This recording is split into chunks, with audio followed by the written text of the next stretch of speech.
Harlem has its own radio station, WHCR 90.3 FM. So I'm here with Jake. Oh, hi, Jake. Hello. How you do? Oh, I got to tell everybody, and you please excuse me.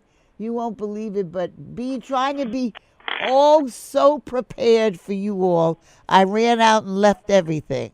Well, that makes me feel you're human, so that's good.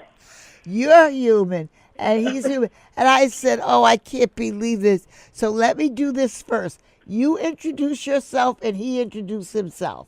What is your name? My name is Judith Schumacher Tilton. Judith Schumacher Tilton. Okay, and his name, your grandson. I'm Jake McGaldy.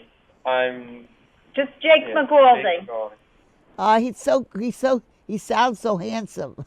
He is handsome, Jenny. He's very handsome. He's not the picture on the book right now. He's grown to be over 6 foot tall, and he cruised at Montclair High School. So I don't know where you are. I'm in Harlem. You're in Harlem. That's great. Yeah, I'm in Harlem, New York. And, I'll tell you, I have a grandson. And whenever I hear that two people like you got together and collaborated and did a story, I said, I want to do that. I know. Well, it's great because I live next door to my daughter, so I get to see her 3 children every day, even though I work. So it's great. Well, what made you all want to write this story? And tell them the name of the story is, the name of the book. The name of the book is The Adventures of Meadowlark. The Adventures of Meadowlark. And it has to do with, are you ready, everybody? Golf. Well, really, it's The Adventures of Meadowlark and His Passion for Golf. That would be the full title. And his passion for golf. And, I've often wanted to know, what is it with the passion for golf? And what is your justification for it? I think that golf, for me, I took up golf after my mother passed away, and because I'd played a lot of tennis, but I needed to just be alone and hit a ball, and that's what I did. I think my passion for golf is that you can play it alone, and you have to go from point A to point B, and it also incorporates competition because you're competing against yourself to win. Mm-hmm. And I think all of that constitutes what I love so about golf. It's a great mind release of your everyday problems. What a great way to say it. How did your grandson get involved in that? I mean, because there's such a different level of aloneness in terms of age. Well, I'd have to say my mother and Nana got me involved, and they taught me how to play so that I can just go out in spare time and free time and play. I normally play with them. Yes. As a way to bond as a family. Yes. But he was a little boy. He was when we first took him out to play golf, he was like 3 years old. I was just getting ready to ask you, how early was it? They make golf clubs that short? I know, they do. And he would just play along with us. And he is very, he's athletic. And yeah. So that's what we did. Does he play golf now? I play in spare time. I just go. I play for fun normally I play with Nanny or my parents. Well, tell me something. What do you feel about golf? How do you feel golf is? I think I love golf. Yes. And I think it's also a metaphor for life. It's challenging. It challenges yourself. Uh-huh. And Nanny said it perfectly. It's you versus you.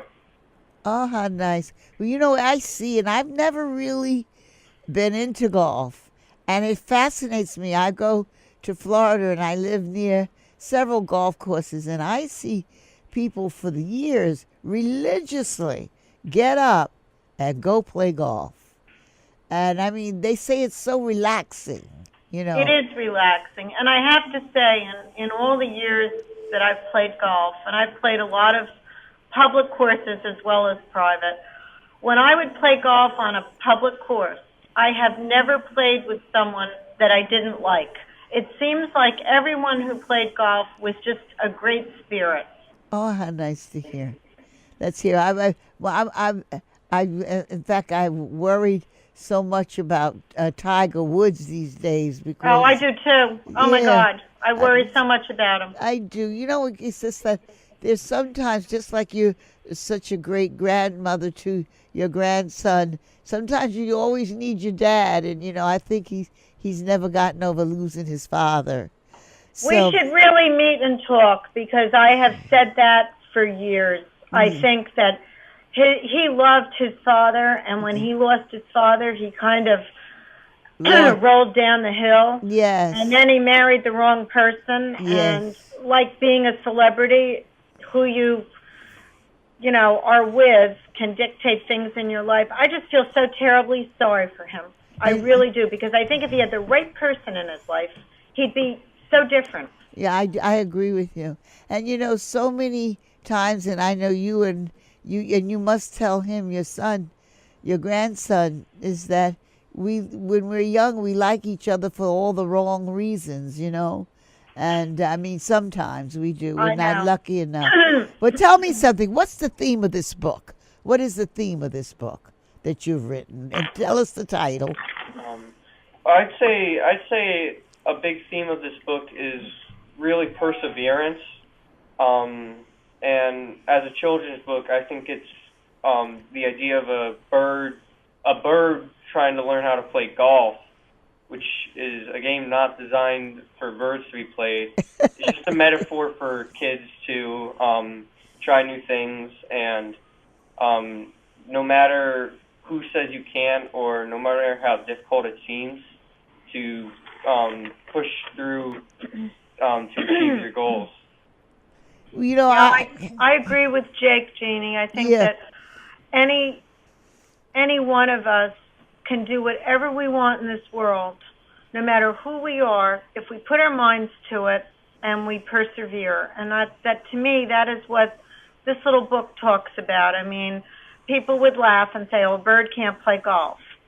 And it's so amazing, because some people will read the book and they'll say that back to me, and then other people will read it and will say, "Wow, you can do anything you want in life, no matter who you are." And I think that is the truth. Well, I think that's what I would say about it. I think the book is absolutely very unique and very different, because I was like, a bird with golf? Give me a break. I mean, this is kind of rough to handle, but it's not, because it's conceptual. It's what you think you can do. You can achieve. You know, the things that you can achieve. And you know, I remember Ruby D years ago used to say, there are so many birds, and there are so many colors, and there are so many heights, and so much beautiful things about them, and they all love each other. So, you know, just taking that and putting it in place of a bird inquisitive about golf is quite wonderful. But that's a great analogy, because it's so true. It's like something I just recently read by a very old Indian sage, and he said that God created all kinds of flowers to show their beauty, that we're not all alike, but in each of us there is the power to be beautiful. And that's to me what this book is about. Well, you know, there's the bird is always such a fascinating character to promote, because he can go anywhere. True. You mean he doesn't have to sit at an airport and wait? No. He just flies off, goes to the next scene. Go ahead. Yeah, I think a bird is a very fitting character for the book, because another thing with the book is it talks a lot about being outside and with nature. And what comes to mind first with nature is flying birds outside. Yeah. And you know, and tell me something. Have you had any personal experience with birds? Well, you have birdhouses all over outside. I mean, they're very animal oriented. Yeah, I love birds. I love to be outside and just see the world around me, and I am fascinated with birds. Oh my! Because the book shows there's a love for the bird. Yeah. I mean, it's just so wonderful. I mean, I always say to you something. You say, "Oh, Gene, stop it." But you think that a bird could really know how to play golf? You never know. He could. Yeah. We don't know what they do at night. They may come out and play at night. You don't know. And they may be good. That's right. They might be really good. Well, where do you plan to take this book? What is your achievement? What is your goals for this particular book? Well, I hope that children read it and get inspired and see the depths of what you can do if you really strive towards a goal. And there isn't much more I can say other than my real goal was to be able to share writing it with Jake. I mean, how was that? Writing I'm so with your blessed. grandson? Yeah, we talk about that a lot. Like, being able to write a book by a grandmother and grandson. It's not something we're going to forget. Listen, I want to do it. You can write your next book with Jeannie. Yeah. No, it's something, my daughter actually said it in one of the interviews. A book is forever. Yes. It's memorialized. It's true. So it's something that Jake's children someday will sit and read and say, wow, you did this with your grandmother? I mean, I just think it's a beautiful thing. Oh, it is such a beautiful thing. And when I said it, Jake, I was thinking of you, but I was really thinking about my own grandson. And I would love something like that to be in my library and to amongst my books, a book by me and my grandson. Oh, I would be. You should do it. I should do it. I have to think of it. I can't think of golf, but I'll have to try something else. But I just think that's so wonderful. And how did you all do it? You set off a time and you took down words, he said? So how it worked was she actually started it a very long time ago, way before I was born, out in California, right? Okay. Right, yeah. right. And it was in a couple years ago when I was in about 8th grade. She asked me to finish it, and I very happily accepted and very graciously accepted. And I was in a special writing class at that time, and they gave us a lot of free time to pursue our own work, and I said I'm gonna finish it during this time and finish it on my own time, and that's what I did. Well, let me ask you this. What is your friends saying, Jake? What are they saying? I've told people about it, and I've actually read it to some people when I showed it, and they're happy for me. They thought it was a neat idea. Nice. They don't know of many people who write children's books. No. And get published. At a young age, yeah. So it was a nice experience, but I don't talk about it too much. Oh, I bet you don't. You sound like it. Well, what I want you guys to do, I want you to wait maybe 3 or 4, maybe 5 or 6 months, and I want you to come back. Okay. And I want you to tell me how it's really gone. All right.